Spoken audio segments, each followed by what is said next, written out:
creo que la idea, como lo que hablábamos con Jav el otro día de esto, era como poder también como eso, como hacer una plática como las que hemos estado teniendo todos estos días, porque hemos estado conversando un montón, ¿verdad? Yo tengo un montón de, ahorita, de preguntas y de sin respuesta y un montón de como de nuevas cosas que están sucediendo, entonces también como que me interesa pensar cómo otros artistas han resuelto o han pensado también como su camino y cómo otras personas también van como recolectando el conocimiento y compartiéndolo en su práctica.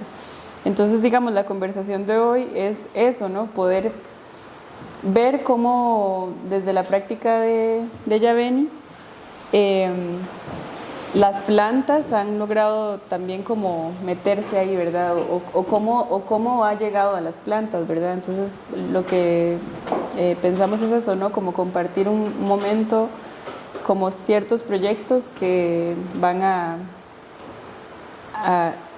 ayudarnos como a direccionar esta conversa, ¿verdad? Entonces, agradecidísima siempre por el tiempo, por el viaje, ¿verdad? Que implica. Y por todo esto que ha pasado, ¿verdad? Que ha sido súper vacilón, nos hemos divertido un montón. Sí, sí, ha estado divertido. Sí,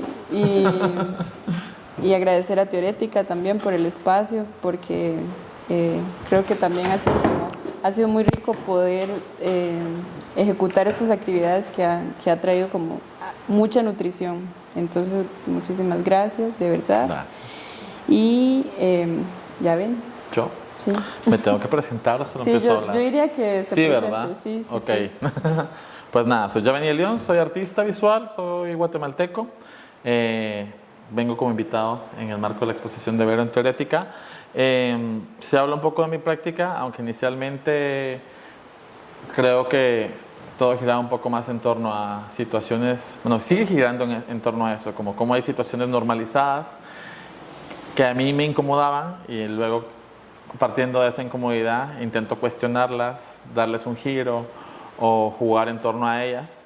Y entonces creo que el principal punto de partida para mí siempre que inicio un proyecto es sentirme incómodo. O sea, es muy raro que yo haga un proyecto que no parta de una incomodidad. Entonces, por eso que siento como que constantemente me ando como queriendo como poner vulnerable. Es bien raro. Yo le decíamos hace unos días con Vero que le decía yo, o sea, uno anda haciendo proyectos en lugar de pagar terapia, casi que a veces. Bueno, en algunos casos como que para mí fue un poco así y creo que lo medité así porque un día estaba como que hablando con alguien que no recuerdo si era psiquiatra o qué era. Y me lo presentaron y como que un amigo dice, uy, es que Yaveni tiene un proyecto increíble, que no sé qué. Y yo como que le conté el proyecto y me dice, ay, pero tú hiciste como un proyecto como de sanación, como de superar cosas con tu... Y yo, pues tal vez sí. Entonces como que de ahí saco un poco ese chiste. Y justo como que en este proceso un poco de la incomodidad, llego a algunas plantas, tal vez un poco más vinculado a una memoria familiar, en cómo ellas para mí representaban una metáfora o un instinto de resistencia a una memoria. No voy a empezar necesariamente con ese proyecto, pero este es tal vez el proyecto más reciente que acabo de exponer en El Salvador o de tener en El Salvador, que estas plantas se llaman lantanas, en El Salvador se le llaman 5 negritos, son unas florecitas. Parte de una invitación a una exposición donde creo que el curador me invita con una obra en específico, pero creo que su error fue haberme pasado su guión curatorial. Y él plantaba una pregunta de un libro que estaba leyendo que se llamaba La caída del cielo, si no estoy mal. Y son unos como chamanes que protegen pues la naturaleza y como que ellos plantean que cuando ellos ya no hagan todas las dinámicas que hacen para proteger, como quién va a sostener el cielo, porque ellos creen que por lo que ellos hacen el cielo se sostiene y no se cae. Y una de las preguntas que él planteaba en su guión curatorial era algo que ellos preguntaban, cuando ellos ya no hagan eso, ¿quién va a hacer el trabajo de ellos? Y a mí esa pregunta me quedó dando vueltas, incluso cuando ya estábamos de fijos con la pieza que íbamos a tener, que era una pieza que ya existía. Y pues un día tuvimos reunión, que en teoría yo tenía que presentar presupuesto, como más o menos cuánto salía la pieza y cómo la íbamos a instalar. Yo le digo, mira, quiero hacer otra cosa. Le planteo cabal que me había quedado dando vueltas esa pregunta. Y para mí la respuesta a esa pregunta, bueno, pues si ya nadie cuida de los humanos, de un cuerpo humano el ambiente o ese cielo que se puede caer, para mí eran las plantas y las cucarachas.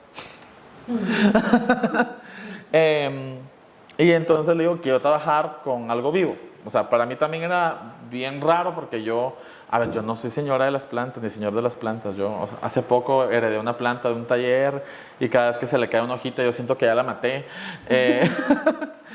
Pero se me hacía como un proceso lindo para mí, como dejar que algo vivo. Entonces eso me lleva a las flores polinizadoras. Y empiezo como a mapear flores polinizadoras nativas, porque dije, bueno, si voy a cuestionar la idea de territorio y a quién le pertenece el territorio y quién protege la tierra, me interesaría que fuera a trabajar con alguna planta nativa pues al final en este caso sería de El Salvador, porque el proyecto se iba a llevar en El Salvador. Curiosamente, en ese momento la vida me lleva a que estábamos trabajando un branding de diseño gráfico con mi mejor amigo, con una chica que trabaja jardines con flores polinizadoras. Y entonces como que le empecé a hacer preguntas, nada que ver con el trabajo a ella. Yo así como de, mira, como que le decía yo, y cómo definís tus flores, cómo hablas de natividad. Entonces me pasó y yo había encontrado una que se llamaba Salvia purpurea, que me parecía hermosa. Ahí sí que era lo que había encontrado yo en internet y le digo a ella, mira, ¿crees que es muy difícil de conseguir? Y me dice, ay no, o sea, yo he visto una de esas en mi vida. Esas barranqueras, yo la encontré en un barranco, en una exploración, que no sé qué, y no, o sea, y si la vas a usar, esas 3 meses para cultivarla o algo así, dije yo, uff, no. Y ya me pasó unas recomendaciones de plantas, de flores, mejor dicho. Y dentro de ellas me pasó la lantana. Y a ese mismo tiempo, pues, yo decido cambiar la pieza. Le gusta a Cristian el cambio de la pieza, la nueva pieza. Y era un poco como definir a quién le pertenece el territorio y quién decide que ese territorio sea de quién, ¿no? Entonces yo lo que decido es, como mi pieza iba a estar en exterior, es que quiero un pedazo de tierra que sea el más apto para que esta flor invada. Porque también es como una flor que si recibe las 6 horas de sol, aparentemente diarias, es bastante resistente, no contra las hormigas, pero sí contra el clima. Sobrevive. Y pues nada, yo empecé ahí a hacer mis bocetos y quería como burlarme un poco como de esta idea de conquista y de definir de quién es el territorio. Entonces, como que bajo las lógicas de cómo se construían los estandartes en tiempos de conquista de la iglesia, pero también pensando cómo las banderas definen países y territorios, y que este pedazo de tierra es Costa Rica, este pedazo de tierra es Guatemala, etcétera, a través de una bandera, como que quería hacer una bandera que representara la flor. Y entro como en una especie de, en un ejercicio de diseño para generar una bandera que va a estar en el exterior acompañando el área donde va a estar sembrada la lantana o las 5 negritos. Ahí se ven que es bien grande, es como de 1,50 m por 2,25 m, 2,50 m de alto, o sea, es más alta que yo. Pero en fotos no se ve tan grande. ¿Soy yo? Ahí se ve mi cabecita. Ahí. Ese fue el día que ya la recibí final, porque bueno, yo siento que, yo no sé si a vos te pasa, pero como que los amigos a veces terminan siendo colaboradores de las obras porque les solucionan lo que uno no puede hacer. Sí, sí. Pues tengo un amigo que su mamá es súper buena costurera y me ayudó. Ajá, entonces también me salvó un poco la mamá de Brindo.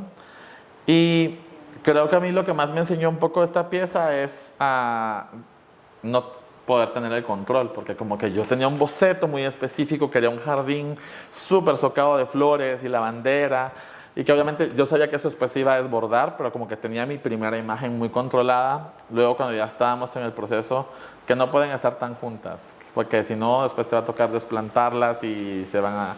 Y yo decía, pues que no me gusta cómo se... y también fue como un poco abrazar que también a veces estamos bien socados con esta idea del jardín controlado, del jardín de interiores, de la casa, que tú lo controlas, que tú decidís cuánto crece. Y en teoría yo estaba incluso como jugando una metáfora como de darle un territorio de la fábrica, así se llama el espacio, a la flor y que hiciera lo que se le roncara la gana y que invadiera idealmente, que esperemos que en los 6 meses que va a estar ahí, o bueno, se va a quedar para siempre, pues porque que se invada, se extienda. Pero yo quería, además de que fuera una planta que invadiera, que invitara a otros seres vivos. Entonces también estaba esta cosa como de que le gustan las abejas, le gustan mucho las abejas nativas, las que no pican. le gustan los colibríes. Entonces como que también me parecía un gesto muy lindo. Para mí como que la pieza está hecha si logramos que tenga visitas y si logramos que invada el territorio, ¿no? Pero como que también te toca como también a veces aprender a soltar, y creo que para uno que a veces es visual, como que le cuesta, o sea, como que querés que se vea así, que quede así. Y para mí creo que fue un proceso bien lindo, porque también fue la primera vez como de no aprender a no tener tanto el control, pero también cuestionarme, que aunque sí lo hago, tal vez cuestionar cómo definimos o cómo decidimos qué es un territorio, ¿no? Y en mi caso, y curiosamente, creo que esta exposición muy linda, porque yo cuando hice este cambio de pieza, no sabía, y por eso también creo que le gustó a Cristian, que era el curador del cambio, de que dentro como el programa que estaban haciendo de actividades era que iba a llegar una universidad a poner hoteles para ovejas nativas. Entonces súper lindo, porque sin querer todo conectaba. Y entonces estuvo genial, porque cabal, creo que si no estoy mal, hoy o el otro sábado es justamente esa actividad que van a hacer los hoteles para abejas. Y nada, y como que hablábamos con esa semana, como que a veces uno quiere tener el control y no necesariamente pasa. No, a mí también como de esta pieza específica que el otro día estábamos compartiendo, porque como que era eso, ¿no? Como pensar un poco cómo... Porque esto ha sido un proceso, ¿verdad? Llegar a las plantas en el arte o desde la creación siempre es como un proceso, pero yo le decía a Yaveni que cómo había logrado también, o qué redes o a qué personas había acudido para entender cómo funciona, porque digamos, a veces queremos tratar con plantas, ¿verdad? Pero tal vez no sabemos exactamente cómo hacer esa parte, ¿no? Sí, no. Entonces como que a mí me pareció interesante también que esto generaba vínculos, ¿verdad?, con otras personas, de otras áreas del conocimiento, que también entonces amplía un poco como la visión alrededor de que el arte también tiene como esa capacidad, pero dentro del artista, ¿verdad?, de poder como empezar a pensar de otra manera, no solamente desde la visualidad, sino como desde ya cómo funciona la vida más integralmente. Sí. Y entonces está como toda esta zona de control, ¿verdad?, que sí es muy... bajo la obsesión a veces de cómo uno quiere que quede la pieza, pero también como qué temporalidad tiene trabajar con seres vegetales, que no va a ser lo mismo que simplemente llegar y armarlo y ya, ¿verdad? Sino como que tiene una temporalidad distinta, una forma de crecer, ¿verdad? Y luego van a llegar otras cosas, ¿verdad? Otras como cosas. las hormigas. Las hormigas, las cotuzas. No sé por qué les gusta las cotuzas ahí. O sea, ¿Qué son cotuzas? Son unos como roedores que son súper rápidos y bajitos. Ah, sí, una guatusa. Ah, pues ajá, es. sí. No tienen cola. Ajá. Sí, sí. Ah, pues sí, cotuzas. Pues se llaman similar. Si te Ajá, sí, está ahí. Cotuzas, guatusas. Ajá, como que les gusta andar ahí. Bueno, los de El Salvador a veces me mandan fotos como de cosas que pasan. Entonces me mandaron fotos como que un día habían 2 cotuzas ahí. Pero no se comen nada, solo están. Pues no, solo pasaron, ajá, como que estuvieron un rato ahí y se fueron. Me pareció como muy lindo. Curiosamente todavía no han llegado muchas abejas ni colibríes, pero han llegado mariposas. Entonces me parece también muy, muy lindo. Como eso, tuvo una lucha la planta, tuvo ahí una invasión de hormigas, tuvimos que ayudarla a sobrevivir, pero también era como un poco aparte ese terreno es como súper selvático, como que hay mucho palo de mango, mucha palmera. A mí me costó mucho encontrar un espacio para hacer esta intervención, porque casi todo está como con mucha sombra y árboles muy altos, y sí tenía que asegurarle a la florecita por lo menos 6 horas de sol directo o indirecto. Y entonces al final ese fue el único espacio realmente que encontré y dije, bueno, pues acá va. Y que a mí lo que me gusta a través de no ser un artista tan casado con una técnica, porque creo que desde ahí me concibo como que generalmente tengo un proyecto y lo voy a desarrollar según diferentes materialidades, según lo que yo quiera hacer. Y casi siempre me obliga a tener que pedir ayuda. O sea, es raro un proyecto que lo pueda ejecutar yo solo. Siempre necesito como de mucha gente. No me di cuenta de eso hasta cuando hablé con Sofía Villena, cuando tuve la Espen Satisfactory, que me decía, pero tú siempre andas vinculando gente. Yo, no sé, yo creo que a veces no sabe hacer las cosas y no se da cuenta que las está haciendo. Y cuando alguien más te lo dice, caes un poco en cuenta. Y eso me llevó como también a una pues a un proyecto. Siempre me gusta más pensar las piezas como proyectos, aunque igual son lo mismo, creo yo.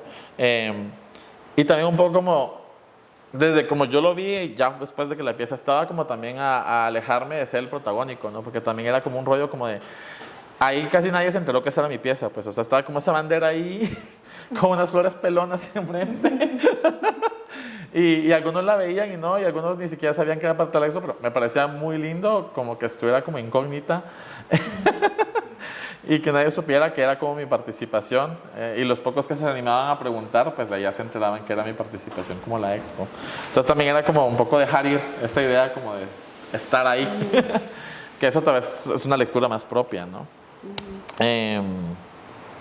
Bueno, aquí viene un poco ya la parte más vulnerable. La persona que ven ahí es mi abuelita. Mi abuela ya falleció. Y la foto que vemos de este lado, ella tiene una indumentaria maya quiché. A mí me pasa como, ya no me acuerdo cuántos años tenía, 24, 25, 26, entre ese rango. Un día mi abuela vendía comida y la estaba ayudando, la fui a visitar y le estaba ayudando a envolver paches, creo yo. Y ella había encontrado una caja de fotos viejas y me dice, ay, mira lo que encontré, y me lleva esa foto que yo jamás en mi vida había visto. Y para mí fue lindo, pero bien choqueante, porque creo que nunca me había cuestionado, incluso estando en el sistema del arte, incluso conociendo amigos artistas mayas, como en mi familia, como que nunca se cuestionó por qué la abuela no usaba indumentaria maya, por qué nosotros no hablábamos quiché, por qué no vivíamos en Quetzaltenango, como que había muchas dudas. Y yo sí sabía, pues, de que obviamente mi abuela se casa con mi abuelo y a los no sé cuántos años se van a vivir a la ciudad. Pero como que más allá de esa idea romántica, como que en la casa se decía mucho, ay, sí, es que venimos de familia indígena, como que venimos de indígenas, ¿va? Como que se presumía con mucho orgullo, yo lo llamo, por algún proyecto que desarrollé, como un orgullo guatemalteco turistificado, pues, que es como los indígenas nos sirven para decir a los demás, uy, sí somos indígenas, pero ya internamente es otro cuento, pues. Me pegó bien, o sea, como que yo solo recuerdo que ese día yo salí muy confundido. O sea, mi abuela tal vez no se dio cuenta, no sé si se dio cuenta, pero yo salí con muchas preguntas por esa foto. Y como que el ejercicio que agarré yo fue intentar conocer más a mi abuela. Entonces como que empiezo a visitarla más seguido y lo que intento es más hacerle preguntas yo, como que, ay, ¿cómo era tu infancia? O ¿qué te gustaba hacer de chiquita? O para intentar que me contara. Es que como que te sentís ajeno, yo me sentía ajeno. O sea, dije yo, qué raro que no sé esta parte de la vida de mi abuela, y para mí era como de las personas que yo más quería. Y justo en la que está acá fue como para la primera vez que yo presenté este proyecto, que ya fue la inauguración. Yo creo que no entendió nada, pero estaba muy feliz. Y ya, ¿usted sabe quién tomó esa foto? Un estudio, como esos estudios donde ibas y te tomabas la foto antes y te retocaban un poquito. Supuestamente esa foto tenía una versión a color, pero nunca apareció. Como que estaba la versión a color y la versión en blanco y negro, pero la a color nunca apareció. Y les traje esta foto como para contextualizar un poco cómo se ve la indumentaria maya de Quetzaltenango. ¿Y ella recordaba como los símbolos sobre su propio traje? No, bueno, es que ahí viene otra historia. Mi abuela deja de usar indumentaria maya porque, pues nada, una tía le dice que como que se ve más bonita cuando no la usa. Mi abuelo también le dice que le gusta más como con ropa, que no es como pues ropa más normalizada, digámosle, o de ladino, o como quieran llamarle. Y ella como que dice, bueno, pues ya no la voy a usar, le regala sus indumentarias mayas a sus primas y decide dejarla de usar. Para mi abuela como un proceso muy, cuando lo hablamos la primera vez, fue muy, como que me lo contó como, ay, decidí dejar de usarla. Conforme seguimos conversando, yo un día le dije, ¿y a vos te gustaría volver a ponerte indumentaria maya? O sea, estamos hablando que era una señora que tal vez tenía 50 años de no usar indumentaria maya. Y me dijo, no, ya, como que ya lo dejé. Pero se me hizo bien loco que la siguiente vez que la visité, como que salió otra vez, porque yo obviamente estaba intentando indagar en esos temas, pues. Volvió a salir el tema y me dice, ¿sabes qué? Tal vez sí me gustaría. tal vez sí me gustaría. Ya ella tenía Parkinson, pero me dijo, ya estaba como con cosas del Parkinson. Pero me dice, ay, pero ahorita como estoy, me dice, yo creo que ni la aguantaría, como que le pesaría mucho, ¿verdad? Pero me pareció bien loco porque yo no sé qué proceso también ella tuvo como de pensarse o repensarse tal vez algo que nunca se había repensado. Entonces como que para mí siempre este proceso fue más como... Yo en ese momento decía que trabajaba como con restos de una memoria quiché en la familia. Para mí creo que ahora le cambió un poco y creo que es más como lo que sobrevive. Como ese enfoque, como lo que todavía está vivo, lo que queda, que a ver, es bien poquito. Porque también yo no logro todavía, o no sé si lo lograré algún día, percibirme... O sea, yo siempre digo que yo hablo como desde un cuerpo urbanizado. Porque yo crecí en la ciudad, o sea, y para mí lo que queda como de toda esta historia, de lo que aprendió mi abuela, es la comida y 3 palabras en quiché. Y de esas 3 palabras que en algún momento yo dije, quiero hacer algo como una obra o algún proyecto con eso, nunca me he animado. O sea, nunca me he animado a hacerlo porque no sé, yo siento que también es un proceso para mí lento. Tal vez nunca las use, tal vez alguna vez las use, no lo sé, pero... ¿Y cuáles son? Maltioshkas, gracias. Uy, se me olvidó cuál era esta. Una es tomate. Se me olvidó cómo se dice. Gracias tal vez fue la que más me quedó porque la abuela sí nos decía Maltioshahue a veces, entonces como que la escuchabas. Y la otra era maíz. Ajá. Pero entonces también me entero que a mi abuela ya no le enseñan a hablar quiché. Su mamá decide no enseñarle a hablar quiché ni a ella ni a su hermana menor. Su hermana mayor sí lo aprendió. Y como que a veces la mamá y la hermana mayor hablaban en quiché y ya se quedaban como de... Y es bien loco porque vemos historias en Guate donde hay gente que jamás ha podido hablar con sus abuelas porque sus abuelas no saben hablar español y ellos no saben hablar el idioma maya que tenga la abuela y es como una convivencia pero donde la comunicación verbal no existe. Que eso es sumamente fuerte, que no puedas tener una conversación con tu abuela más allá de lo gestual, ¿no?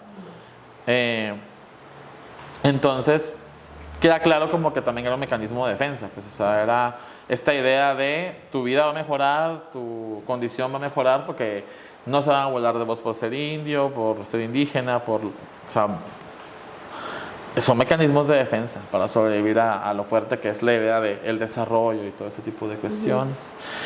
Y entonces la indumentaria maya de Quetzaltenango es como súper, no sé, yo la siento como muy protagónica. Es que es como una faldota súper grande. Y estas como franjas que ven acá, no sé si se ven bien. A esa puntada se le llama randa. La randa es una puntada como de 8 en infinito, que su trabajo en el tejido es unir 2 lienzos que son del tamaño del telar de cintura y hacer un lienzo más grande. Entonces siempre se me hizo muy muy lindo.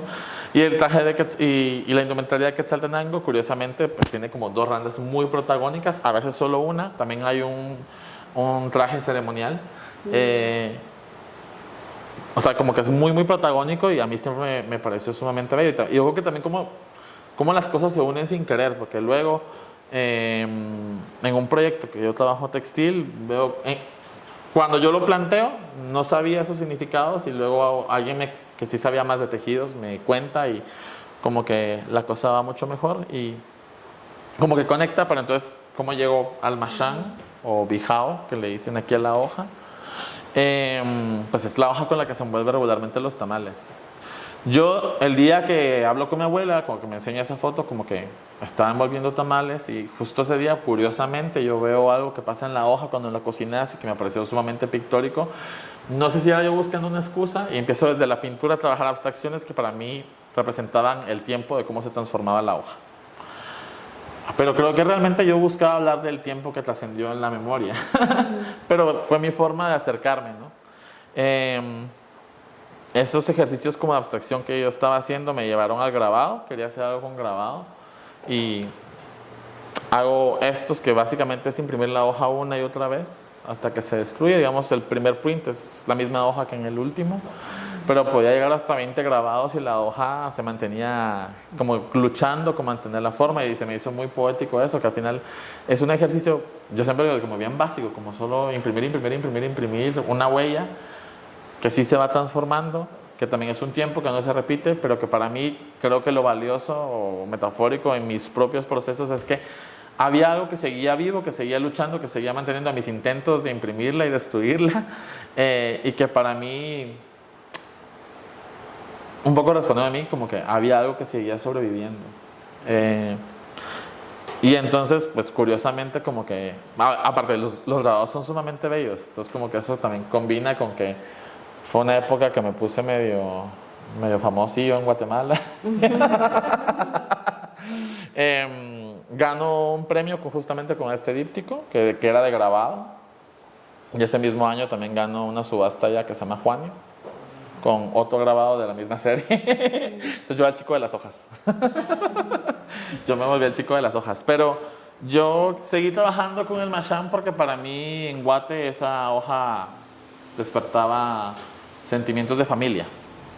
No buscaba, porque por ejemplo si hablaba de la hoja de maíz, de repente como que recaía en temas aparentemente más políticos, más económicos, pero como que había algo en el Mashán que hablaba de la Navidad, de los velorios, de las convivencias familiares, como que había una carga fuerte de familia, y para mí el proyecto hablaba justamente como de una memoria familiar, y por eso como que me casé mucho a la resistencia, a la memoria y a la permanencia del Mashán, tanto en los procesos de cocina, como en mi caso también que era como mi familia, ¿verdad? O sea, también esta cosa como de los sábados ayudar a lavar las hojas para los tamales, ayudar a envolver el tamal, pues como Paula decía que, ajá.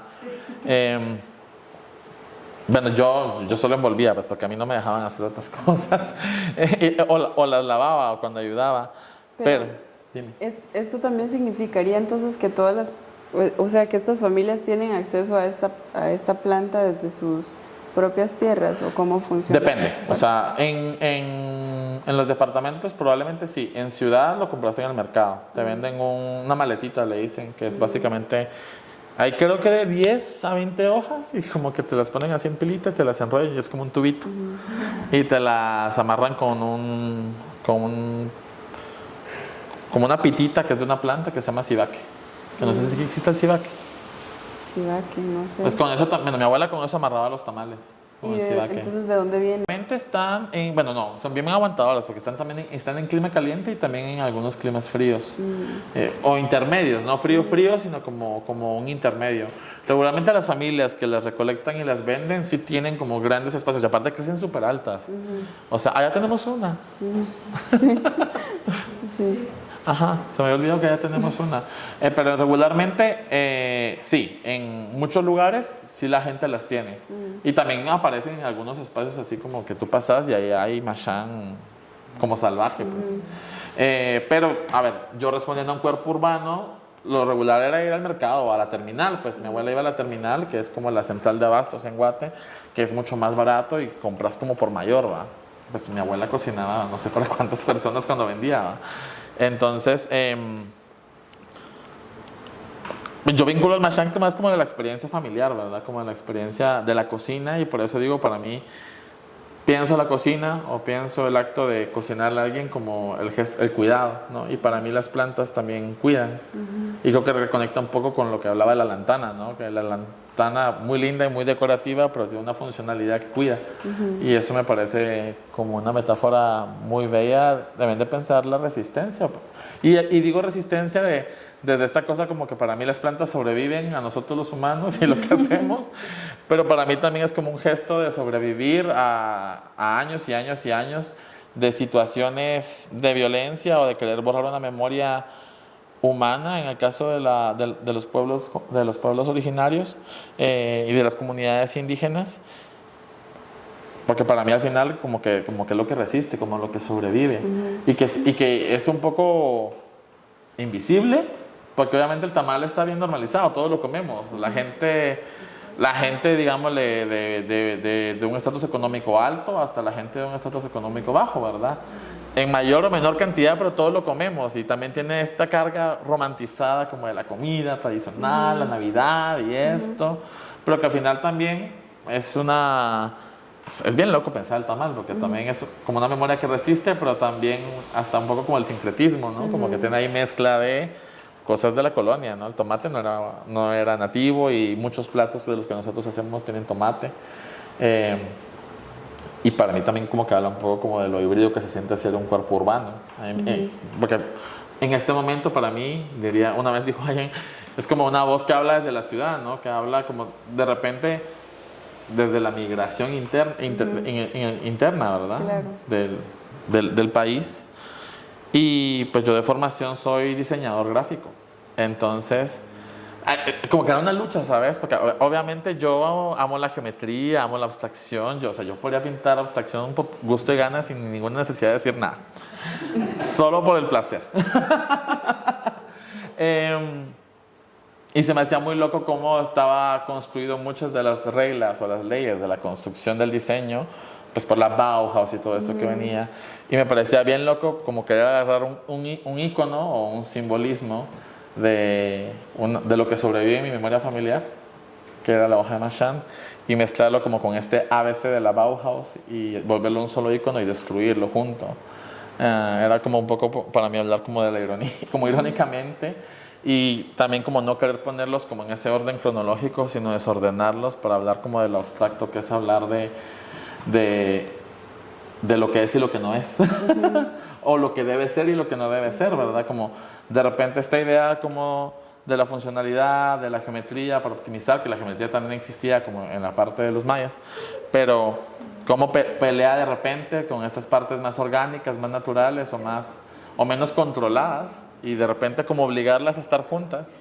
Y desde ahí, y entonces como que realmente se volvió como un ejercicio enfermizo de replantear como las diferentes formas de destruir la hoja y cómo encontrar símbolos desde ahí. Y para mí como que toda esta serie de grabados representan más mis interrogantes que respuestas. O sea, para mí cada serie o cada grabado es yo intentando resolver dudas hacia adentro.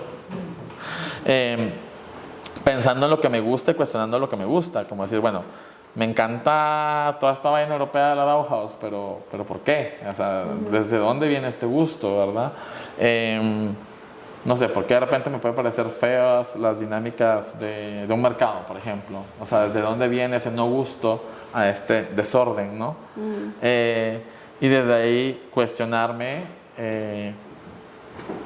justo lo que está bien y lo que está mal. Y como que esas preguntas a mí lo que me hacían era hacer grabados. Entonces yo andaba cortando hojas, imprimiéndolas y me junté como con muchos grabados, pero probablemente creo que estas instalaciones, que de hecho la primera se llama módulo, la segunda es pirámide, y es donde yo creo que me empiezo a acercar un poco a cuestionar la arquitectura.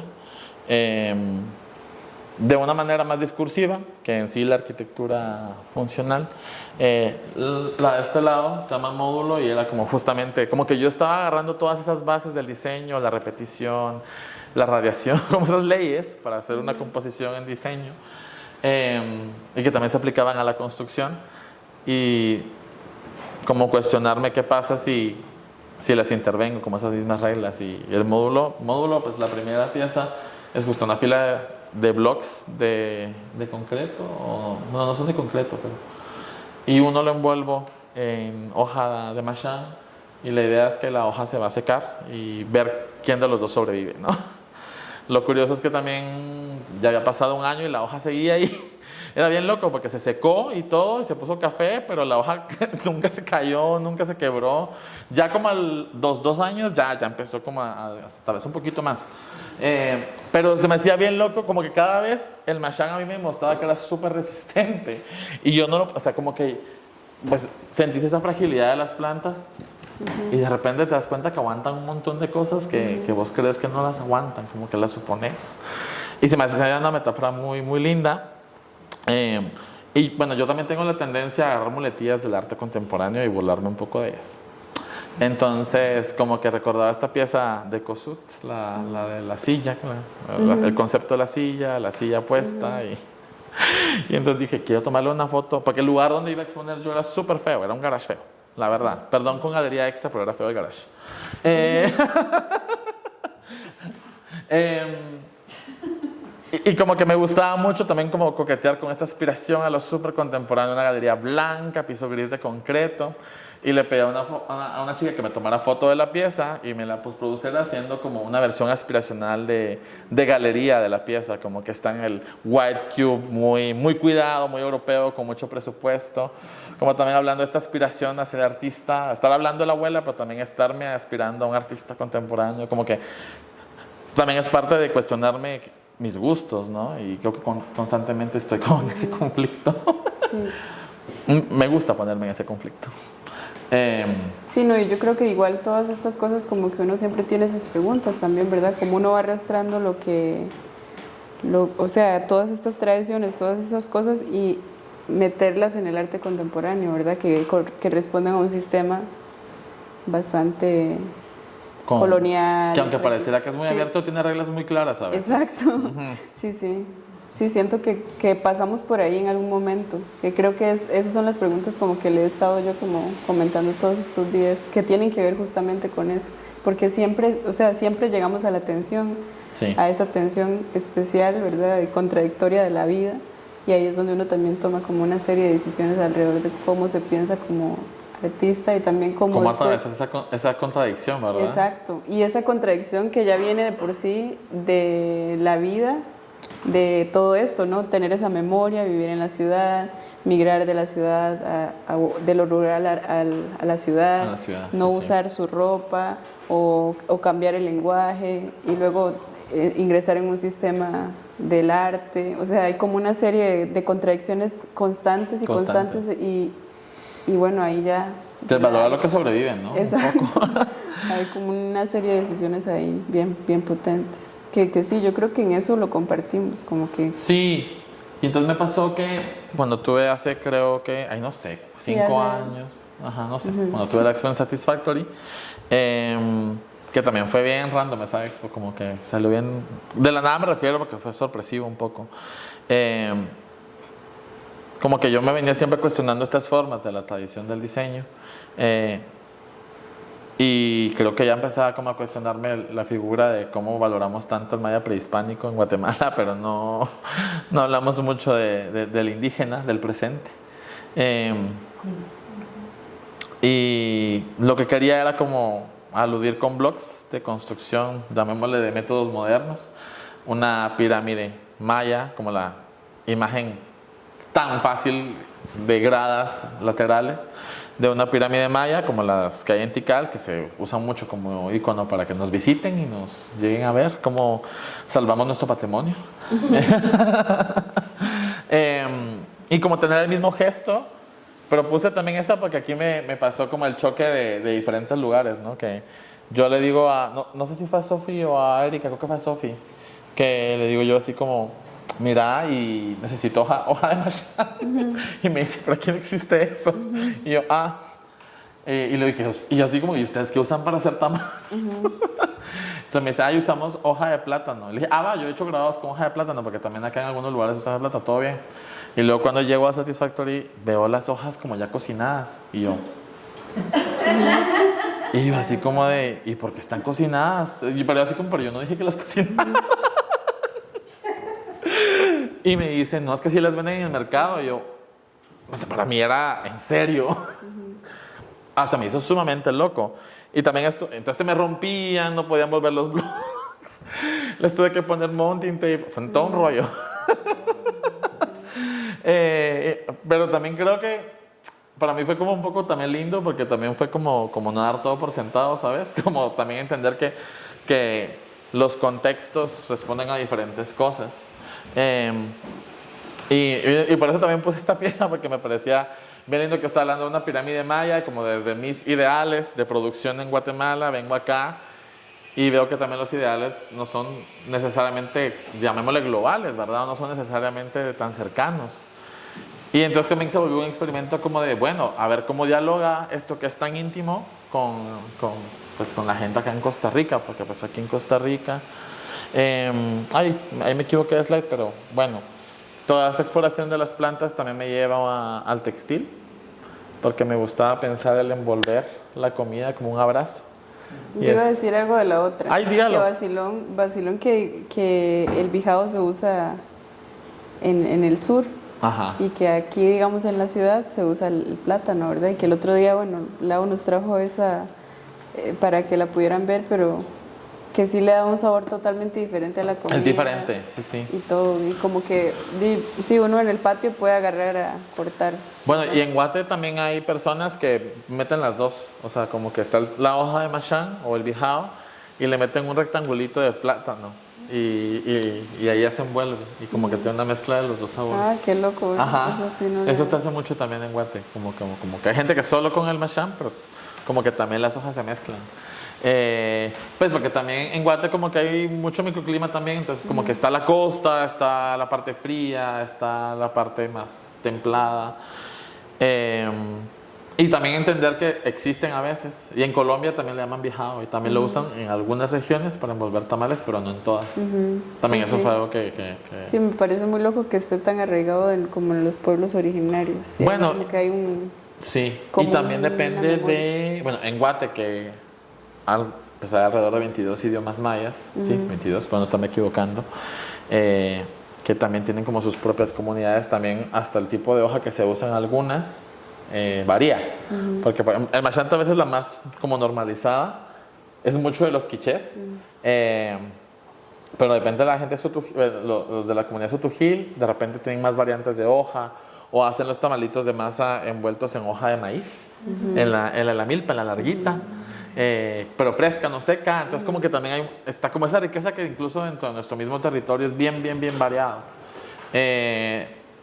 Y yo también creo que he aprendido mucho de esto por la misma curiosidad y acercarme a gente. O sea, creo que también hay proyectos bien interesantes en Guate, como Proyecto Paruts, Proyecto Tush, Cocina de Origen de María Jacinta Schon, que tiene una investigación de cómo se comía en Guate previo a 1960 o a los 60. Antes de que llegaran las grandes industrias, cómo era la alimentación, ¿verdad? O sea, qué se hacía, qué no se hacía. Y ella me contó una historia sumamente linda, y es que ella se cuestiona eso cuando se hace mamá. Porque como que el doctor le dice, ay, pues, no sé, dele Destum, dele no sé qué, y ella dice, pero porque todo es empaquetado, ¿va? O sea, como que, ¿qué otra cosa le puedo dar? Y como que va ya con su abuela, con su mamá, y como, bueno, ¿qué me dabas a mí? Y le dice, ay, pues la pepita de ayote hecha cremita, y te la damos, un pedazo de masa o tortilla. Y te das cuenta que los dos son carbohidratos, pero uno está empaquetado y con más cosas, y el otro pues es el carbohidrato a la mano. Y te das cuenta como, al final, de cuestionar por qué estás comiendo lo mismo, pero no estás comiendo lo mismo, ¿verdad? Y cómo esta idea del empaquetado sustituyó la idea de seguridad, ¿no? También, Ajá, sí. es bien loco. Es muy loco. O Sí, sea, porque igual cómo codifica el cuerpo también, como lo que usted... Porque, por ejemplo, hoy que tuvimos el taller, ¿verdad? Y estaba como la cosa... Bueno, Lau decía eso, ¿no? Como fue súper tardado, que es mucho trabajo. Como el pepián, ¿verdad? Que estaba preparando en el taller. Y si no hubiese sido porque eran muchas personas cocinando juntas, no sale, ¿verdad? No salen, y fue un montón de tiempo, ¿verdad? Desde la mañana. Entonces creo que tiene que ver también con eso, ¿no? Como cómo codifica el cuerpo, cómo codifica la colectividad, y cómo esas cosas van cambiando ahí y nos han hecho como más individuales en cierta forma, ¿no? Porque ya vas al mercado, compras eso ahí, se lo echa al bebé, se cae la pancita ahí.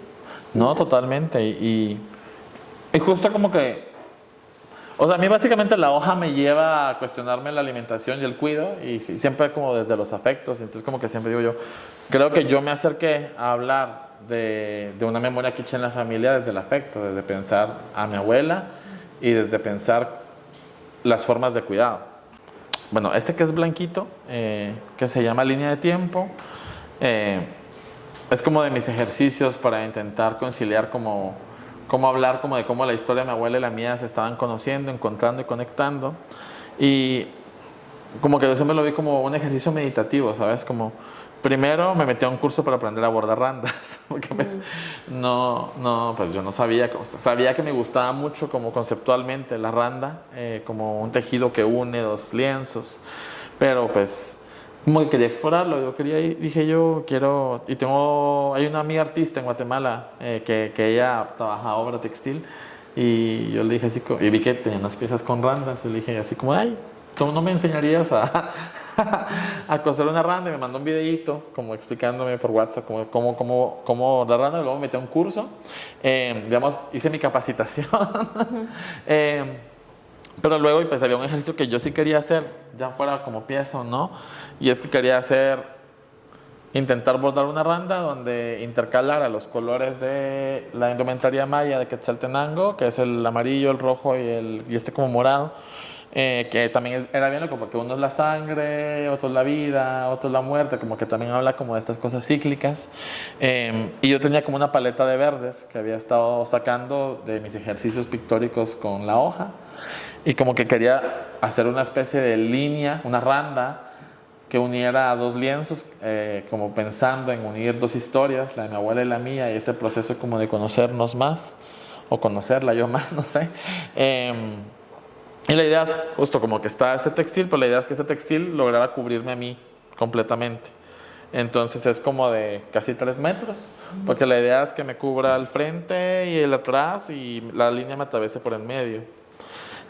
Quizás como que un poco como que con estos proyectos siempre me pasa que como que tengo las soluciones tipo obra y nunca estoy seguro si quiero hacerlas.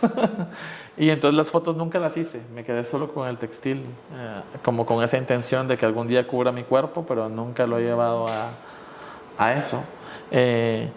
Y creo que me caso mucho como con darle su tiempo a las ideas y tal vez incluso al tiempo darme cuenta que tal vez no quiero hacer eso o no es relevante. Ahorita todavía no lo sé, pero también quería hacer una blanca y una verde, como también sintetizando, para mí eran como ejercicios pictóricos también, porque era como también hablar de los simbolismos que hay en los textiles, ¿verdad? Que los colores simbolizan cosas. Y para mí también que me envolviera un textil a mí corporalmente, y buscar un color claro que se acercara como al color de la tusa, que es la hoja de maíz seca, beige o algo así, como que también seguía hablando un poco cómo las plantas nos envuelven o la comida nos envuelve y nos cuida.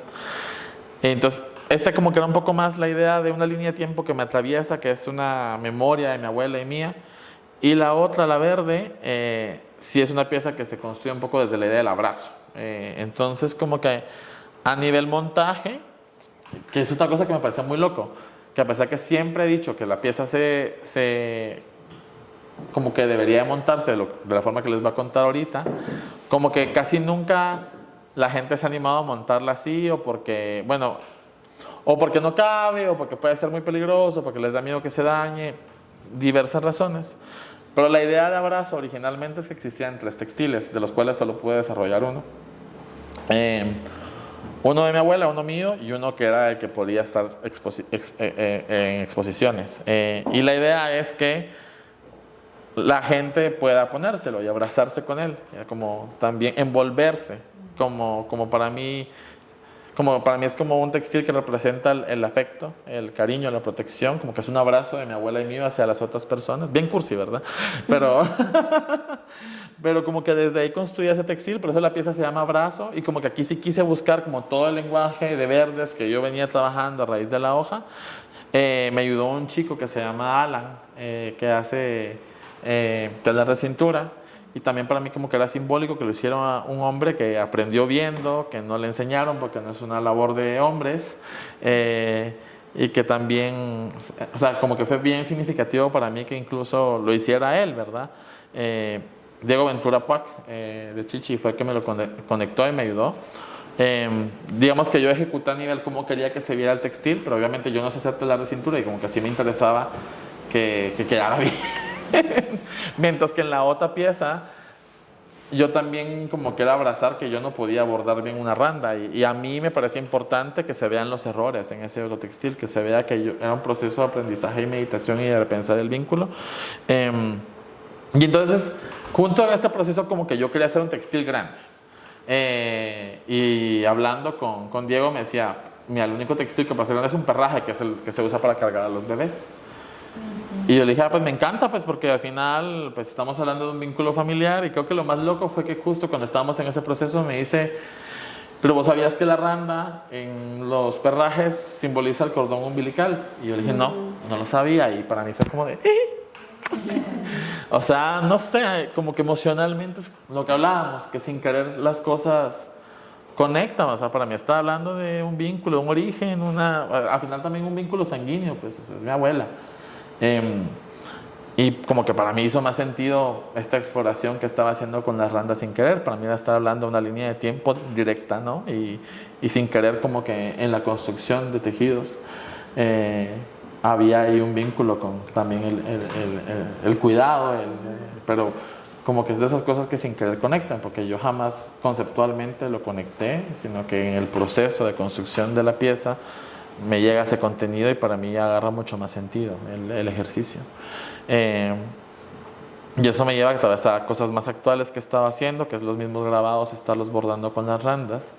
Este es un grabado que es con hoja de canac, que es otra hoja que se usa para envolver tamales.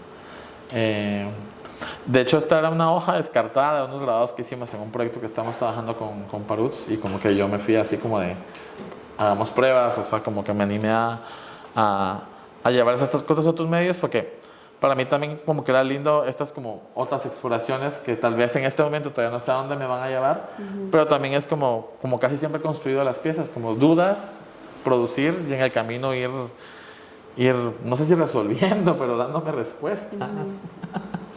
Y nuevamente vinculaba como ahora sí, directamente como un cordón umbilical o una memoria desde el tejido conecta con la alimentación. Y eso sin querer me ha ido llevando mucho a hablar de comida en los últimos años. Claro. De formas más confrontativas y de formas más metafóricas. Y loco porque la placenta, ¿no? Como que también tiene toda esta cuestión de nutrición, de ser un órgano que solo nace para alimentar. Para ese momento específico.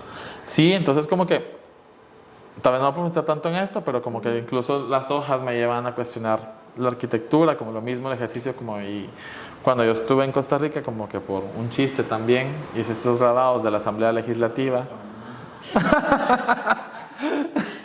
que la imprimí, no puse esa foto, bueno, pues lo imprimí muchas veces hasta que se destruyó. El primero es la primera impresión y esta es la última impresión. Aparte era súper loco porque la gente, es que de verdad me decían como desde como esta aparente Costa Rica como país verde, que es pero no es, de todos los conflictos del Puerto Limón. O sea, se me hacía sumamente loco como todas las lecturas se construyeron acá en torno a como repetir un ejercicio personal pero aplicándoselo a un edificio, ¿no? O sea, como un gesto de búsqueda. Pero si yo no hubiera hecho este chiste acá, yo jamás me hubiera cuestionado la arquitectura de mi país. Es que estoy seguro que si yo no hubiera hecho eso acá, bueno, lo hice en Guate, pero digamos para la expo que iba a ser acá, y que también me lleva como a proyectos futuros donde ya me burlo un poco como de cómo la construcción de ciudad es un híbrido. Entonces, esta es como de mi última expo individual. La expo se llamaba El futuro es una ruina. Y me gustaba la palabra ruina porque tenía como para mí 3 significados. Uno es el tal cual, de estamos destruidos. Lo otro es que pues a la arquitectura prehispánica se le llaman ruinas, ¿verdad? Entonces como que, pero a la vez es como esta cosa que queremos exaltar turistificándola. Y entonces como que tenía 2 cargas, ¿no? Como de patrimonio, pero también de destrucción y de final y de no hay esperanzas. Y entonces como que para mí me gustaba que la palabra tenía un proceso cíclico como de renacer, como negativo y positivo, y me gustaba como el chiste, como decir, como también me parecía un título muy provocador, como decir, somos pesimistas, pero para mí también era como decir, hay muchas capas detrás de hablar que es una ruina. Y este grabado que ven acá también es como justamente, para mí era como hablar como ya esas capas de memoria que quedan, era al contrario de lo que hacía antes, que hacer un print por cada, imprimí la hoja en el mismo papel muchas veces. Y como que la pieza, la exposición buscaba verse como museo arqueológico, como que estos ejercicios de mediación que te ponen la tierrita y la vasija, pero como de vestigios tal vez de un híbrido, una ficción entre el presente y el pasado y un tema ahí como en diferente tiempo. Y este grabado también lo puse porque, sí, lo voy a contar, no me importa. Cuando iba a tener esa exposición, salió un comentario en una de las reuniones como de, pero vas a hacer algo que no sean hojas, ¿verdad? Y yo. Y yo como, pues... Entonces como que salió el chico, bueno, yo me burlaba siempre como que era el chico de las hojas y solo por eso me conocían. Pero como que salió que alguien había dicho, nunca me dijeron quién, que como que ay, ya ven y ya muchas hojas, ¿verdad? Como que ya que evolucione. No sé, no lo dijo así, pero digamos dándose eso. Y yo dije, y por chingar va a haber un grabado de hojas en la exposición. Y van a ver, yo lo voy a dejar hacer cuando yo quiera. Y entonces también ese grabado, para mí hablar de las capas de memoria también era como no sé cómo decir, pues no quiero llenar las expectativas de nadie. O sea, si yo me voy a tardar 20 años en mi proceso de dudas haciendo grabados de hojas, los voy a hacer. Aunque el sistema del arte me diga, estás quemando tu obra, la estás seriando demasiado, no la puedes vender porque todo el mundo tiene hojas tuyas. Pues es mi... La resistencia. Claro, las hojas. Entonces como que también, como que constantemente yo también me cuestiono como este sistema, ¿no? Entonces como que mezclo un poco como de los dos mundos. Y la otra pieza que hice como burlonas, que hice una cerámica de una hoja de Machan, la destruí y le hice un dibujo como los dibujos arqueológicos como de lo que existió, ¿no? Como, pero la idea es como que nadie la arme nunca, o sea, como que es un resto, ¿no? Y lo único que pueden hacer para visualizar cómo era mi hoja en cerámica es ese dibujo en puntillismo imitando como los dibujos arqueológicos. Y este es el módulo 2, que es como una evolución de los blogs, que era como pensar la hoja como un sistema de construcción, pero también como una exotización de un museo. Como pues agarrar lenguajes del Museo de Arqueología o museos históricos, aplicarlos a mis obras o a los ejercicios que yo estaba haciendo para esta exposición, que era como una especie de ficción entre el futuro y el presente y la memoria. Tal vez ya no ubicado, aunque nace de preguntas de la memoria familiar, ya era hablando más como de Guatemala. Guatemala como nuestro amor turistificador a la historia maya. Total. Y es que igual como que todas estas cosas igual se amplían, ¿no? Como que lo personal, Sí. lo del país, lo de la región. Y como que me parecía importante hablar un poco como de esta resistencia, porque también siento que yo como artista en algún momento, para mí la planta como que también me llevó a lo que sea un poco como a resistir cosas que me enojaban. Y esta la cuento porque tal vez no tiene nada tanto que ver con la memoria pero familiar, pero me gusta un montón porque es para mí como justamente la validación puede funcionar para cuestionar cosas, ¿no? Y este es un proyecto que se llama Transacción Lado A, Lado B. Y una fundación en Guatemala me invita a participar en una exposición que se llama Arte en las Calles. Fue justo en esa época donde yo había ganado Juanio y que iban a hacer una exposición de grabado y que les gustaría tener algún grabado mío. Yo sabía que quería una hoja, pues. No me dijeron necesariamente, pero yo sabía que quería una hoja. Y yo le dije, la verdad que no era un espacio como que me interesara mucho realmente, entonces le dije a la chica, bueno, mándame las bases y vemos.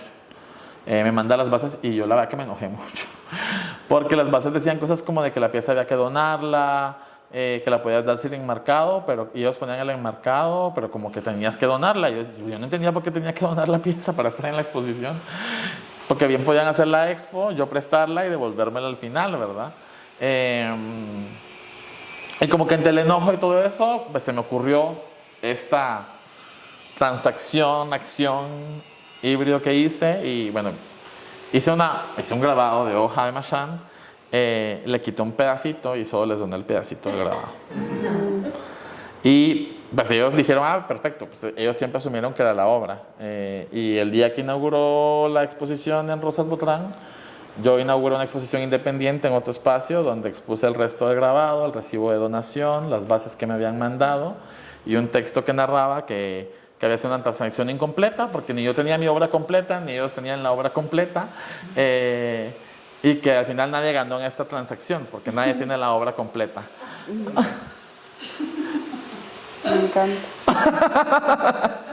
Sí. Ajá, también lo divertido es que como que ellos conmigo se portaron como cuando ya se enteraron se portaron como sumamente bien, ¿sabes? Como muy abiertos al diálogo, muy políticos, no, pues qué interesante reflexión, ¿sabes? Ajá. Y se dio cuenta que sabían exactamente cómo funciona usted como artista. Tal vez sí, ¿verdad? Y resolverlo. Yo creo que no lo sabían. Y nuevamente transito en la incomodidad. A mí me incomodaron las bases y eso me llevó a este ejercicio para mí como de acción artística. Pero luego por otro artista me enteré que sí estaban enojados, porque le contaron a él que estaban enojados y que no entendían por qué yo había hecho eso. Entonces, y también creo que para mí lo más importante de este proyecto, y por eso creo que le tengo mucho cariño, es que luego artistas se acercaron y me decían, vos, pero mira qué interesante, porque yo me he sentido así, pero no me animo a eso. Y dije yo, qué loco que no soy yo el único. O sea, no soy yo el único que siente esa incomodidad, pero pues también, tal vez yo, no sé si en el enojo o qué, o también que no me interesaba ese espacio para exponer, porque no perdía mucho, pero luego te das cuenta que también es bien delgada esa línea donde vos podés ceder o no ceder a lo que te parece importante, ya sea por la necesidad, por una situación o lo que sea, y que también es válido. Como lo hablamos un día, es que a veces también uno tiene que pagar, no sé, tu papá se enferma, tu mamá se enferma, a ver, si se vende una pieza, es que te va a ayudar. Claro. Y es un totalmente. ejercicio ahí medio sube y baja. No, a mí me encanta, digamos, que también como que toda esta cosa, bueno, dialoga con todas estas cuestiones, ¿verdad? Al final estamos viendo cómo todo esto o sea, se intersecciona con lo que está, con la vida, digamos, como cómo estamos viviendo la vida. Entonces me parece como que creo que ahí van, ¿no? Como que estudiar una planta también nos lleva como a todas estas ramificaciones. Sí, para mí un poco esa como necedad a seguir es lo que le debo a la hoja de Machán. O sea, yo creo que al Machán yo le debo como toda esa reflexión al aguantar, al querer seguir diciendo algo, a pesar de que a veces digas, ay no, ya no quiero estar aquí. Exacto. Le da ahí todavía la energía para seguir adelante. Sí. Pero bueno, entonces yo creo que Sí. ahí vamos a hacer un cierre, digamos, de esto. Les agradecemos mucho por haberse quedado. Gracias a Yaveni por compartir este trabajo. Creo que deja un montón de cosas para pensar y también como ver cómo es eso, ¿no? Como punto de partida una planta nos puede dar ahí eternidades de profundidad y de cosas y de búsquedas. Preguntas y respuestas. Y de también. preguntas y respuestas y sin respuestas también, ¿verdad? Así y es. Agradecidísima siempre. Yo también, de verdad. agradecidísimo. Gracias por venir. Lo que hizo una conversación en Guatemala. Sí, un día ahí. Sí. Y bueno, gracias también por estar acá y Gracias. creo que ya, pues podemos ir. Gracias.